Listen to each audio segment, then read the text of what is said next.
去年实际上年初的时候，当时天道也让我去做了一个选择，是你到底是以传法为主，还是做阴阳师为主？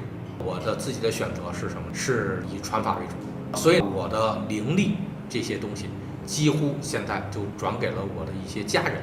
那所以我现在看东西就会成问题，但是法还有，但灵没有了。所以法和灵这个东西两个事儿。灵这个东西是什么呢？你自己可以用眼睛去看东西，这个是灵的东西。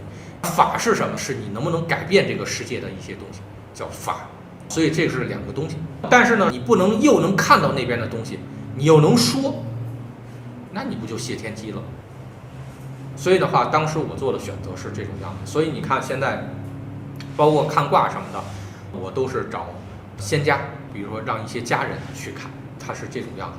所以呢，我的灵在这行，除了紫薇之外，其他直接就减少了一些。法但还在啊，法还在。